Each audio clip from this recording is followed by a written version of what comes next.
হ্যাঁ, আসসালামু আলাইকুম গাইজ। তো কেমন আছো সকলে? কেমন আছো? ভালো আছো আশা করি।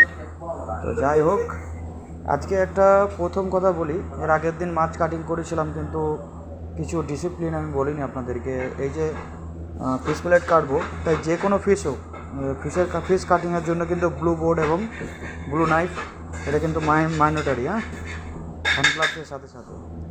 তো যেটা যখন কাটিং করবে সেটা সেইভাবে করেই কাজ হবে। যেরকম মাংস কাটলে, যেরকম মিট কিংবা চিকেন কাটলে রেড বোর্ড ইউজ হয়, সেরকম মাছ কাটিং করলে কিন্তু ব্লু বোর্ড ইউজ হয়, হ্যাঁ।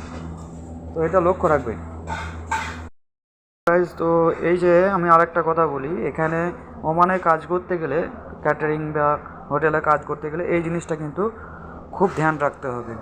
যেরকম আমি চিকেনটা কেটেছি, চিকেনটা কখন কেটেছি, কোন তারিখে কেটেছি, সেটা কিন্তু ডেট এতে দিতে হয়। যেরকম আজকে 8 তারিখ, জানুয়ারি 8 তারিখ, আজকে 8 তারিখ দিয়ে দিলাম।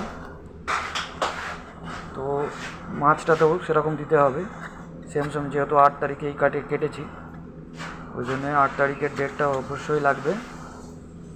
তো ওমানে কাজ করতে গেলে এই রুলসগুলো কিন্তু খুব ফলো রাখতে হবে, ক্যাটারিং বা হোটেল, শুধু ওমান কেন, যে কোনো কান্ট্রিতে, কারণ এটা খুব জরুরি। এটা না রাখলে অসুবিধা আছে। কারণ যদি কোনো ফুড পয়জনিং হয়, কোনো পুরনো মাল কিংবা পুরনো খাবার যদি কাউকে খাইয়ে দেয়, সেটা যাতে পুরোপুরি রিপোর্ট পাওয়া যায়, তার জন্য এটা কিন্তু মাইনটারি, এটা কিন্তু রাখতেই হবে।